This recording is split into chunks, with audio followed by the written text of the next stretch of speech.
Hello, and welcome to another edition of the Daily Bolt with your host, Dr. Jeff Tilley. Today's topic, the rise of politico-scientific organizations, a dangerous trend. Sit back and relax and enjoy today's podcast. So, this is yet another podcast that relates to climate and climate change, although I can thank my friend Sharon Morse for alerting me to something that's making the rounds, and it is from an organization that sounds, at least on the surface, to be a legitimate scientific organization. The organization's name is called Politico-Scientific, or if you want to have the correct pronunciation, Principia-Scientific. They've been around for a while. They are based in the UK.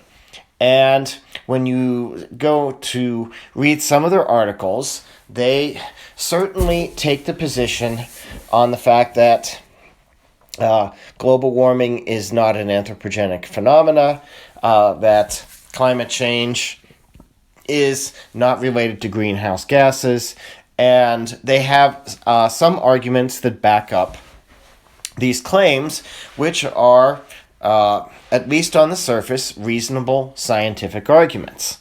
Now, as I have said many times on my podcasts, the devil is in the details. And the devil is in the details in terms of one of the latest ones that's going around from Principia-Scientific that basically says that we should be looking only at solar forcings for climate change and not on greenhouse gases, solely based on thermodynamic arguments alone. The arguments are presented, and if you don't know a lot about the Earth climate system, you might be very tempted to take these as solid arguments on face value. And indeed, there are some aspects of the arguments that have scientific validity. The problem is that they are basically made in a context which is incomplete. Again, the person who wrote the article claims to be a computation, well, not a computational, but an environmental chemist or an analytical chemist.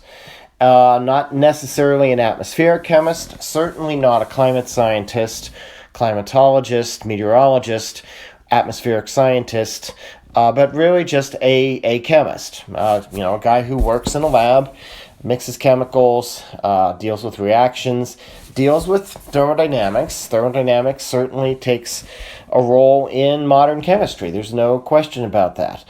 And some of what he says makes a certain degree of sense from arguments that I would expect someone who is a chemist without a lot of theoretical background, training,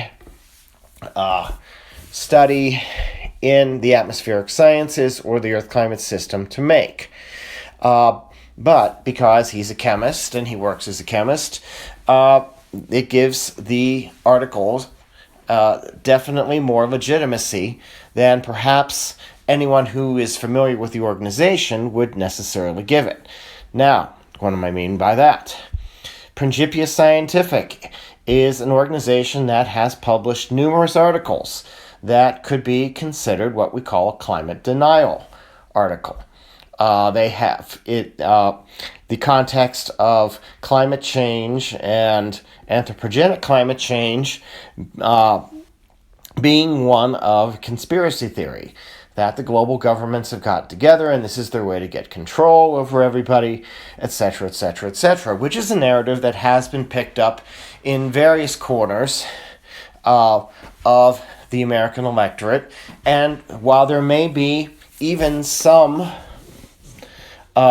merit to pieces of some of that, Principia-Scientific definitely is off on the far, far right end of the spectrum from a conspiracy theory standpoint. That reduces their credibility significantly as far as I'm concerned. I've looked at some of their other stuff. I am also personally dismayed by the fact that they have someone on their staff. I don't know if he's a scientist or not. I've been starting to try to look into this guy and without finding a whole lot on him, which makes me even more suspicious. But he has the inauspicious name of Andrew Tilley, spelled the same way as my last name, which means, for all I know, he's some long-lost distant relative in the UK, because part of my ancestry is from Wales. So, who knows? He could be a long-lost relative. I sort of hope he isn't. I think I can see where some people are looking at these podcasts of mine and they're confusing me with him, and we are certainly not the same in terms of scientists. Regardless, let's talk about some of the arguments in this most recent article. So I want to basically share with you where some of the legitimacy comes from, but where it falls short. Okay. Well, based on thermodynamic arguments, including the volume of the atmosphere, the volume of the ocean, the amount of heat that can be exchanged between the two, presumably this is directly by the process of conduction, which is the same process that if you touch a coffee cup after you put it in the microwave, you feel the heat coming off the cup surface. Conduction is heat transfer by direct molecular contact. That's the type of heat transfer you have if you put your hand on the burner of an electric stove and when it's on and you pull it away because it's hot. That's conduction. And you can make thermodynamic arguments as to how much energy is required to transfer a certain amount of heat content from the atmosphere to the ocean and what would need to be occurring from a greenhouse gas context. And what the author of the latest Principia-Scientific article points out is that it's going to be like 6 times 10 to the 24 joules that would be needed to raise the temperature of the oceans by 1 degree Celsius. That's probably an accurate number. Now, that's a number. It doesn't talk about time period that energy transfer occurs in, and it also doesn't take into account the fact that there are other heat transfer mechanisms. There's what we call convection, which is the type of heat transfer which allows warm air to rise in your house. It allows for clouds and thunderstorms to develop. And there's radiative transfer. He tries to have radiative transfer come into play as well. And the problem with that is that much of the ocean heat transfer radiatively occurs more in the upper layers. There's only a very small amount that goes into the lower layers anyway, and so you probably should not even do the calculation the same way. In addition, the essence of the greenhouse gas climate change argument is, as much of anything, the fact that the radiative properties of the greenhouse gases, carbon dioxide, methane, various nitrogen oxides, and a few other gases, are such that it provides a net warming impact that is greater than what had been before because the concentrations of the gases are increasing. The greenhouse effect, the greenhouse gases, as I've said in previous podcasts, are naturally occurring. If we didn't have them, this would be a much, much, much colder planet, and we'd all be living in the tropics, because that would be the only place that would be suitable for most of us to eke out an existence.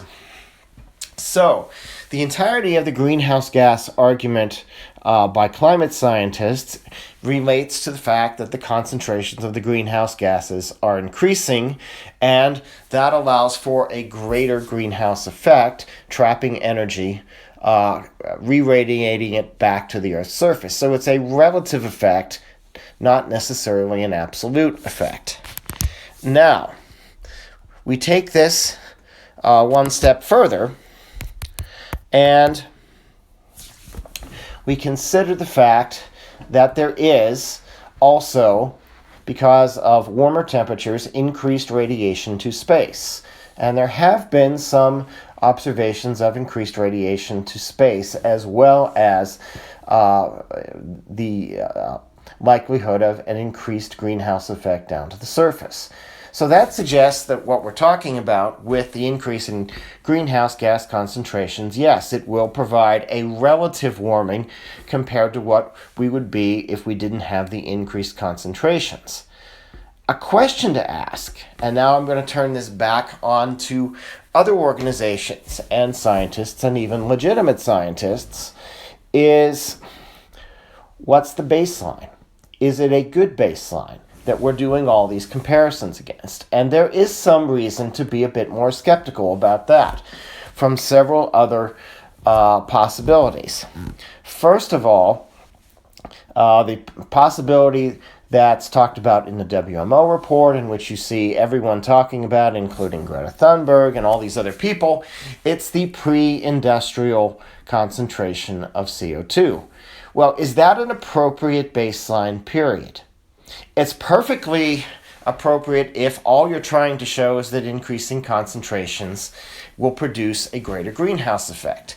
But is that the most robust baseline to choose, considering other things that might have been going on during that period? And here's where some of the arguments have a problem. We don't have as much data. We know that there were periods in the 19th century where there were strong volcanic eruptions, which allowed for the climate to be temporarily cooled for a period of a few decades, some of which enters into that baseline. So if you're making the baseline in a cool period, is it such a crisis that we're seeing a warmer period now? It makes the question more complex. Second of all, the other baseline that's used is the 1980-2010 period. The problem with this baseline is that it's not a stable period. It's almost characterized by a step function, particularly in the computation of temperature anomalies, with the first half of the period being relatively cool, the second half showing basically a very steady increase, meaning there's actually an increasing trend through the period. So how do you actually compute your anomaly against a baseline that has a trend already built into it? You have to either detrend the data, which is a process that some of these people who are doing studies and getting them out very quickly are not doing. You pick a point in the middle. Is that really representative? Or you have to come up with some way of doing it. A lot of this discussion is not happening. Certainly it's not happening in the public and political arenas. It's not happening by many of the, what I call these politico-scientific organizations on both the left and the right. And yes, they exist on both the left and the right, people. I just chose Principia-Scientific on the right as an example. And it's not even happening as much as it should in the science community as well. So, what's the take-home message here? Putting it in colloquial terms, buyer beware. You need to be very careful what's being said in anything that gets put out on the internet, in the media, unless you are an expert. And even if you're an expert, you need to be very careful how you're interpreting the information. Misinterpretation is rampant, and these politico-scientific organizations thrive on it. It's the whole reason they exist at all, because they can put something out that looks legitimate. It might not be legitimate, but they don't care. They get all the web traffic. They get hits. Advertisers want to come and give them money. They get notoriety. The media comes and talks to them. And we have basically the shit show that we now have in terms of climate scientific discourse in not only this country, but the world. Where do we go from here? Unfortunately, it seems we're going down. That's going to be the topic of the next podcast, which looks at yet another specific example, and it's tying in both some concepts from this podcast, but the last one as well. For this podcast, we're done. I'm Dr. Jeff Tilley. I hope you have a pleasant weekend, and God bless.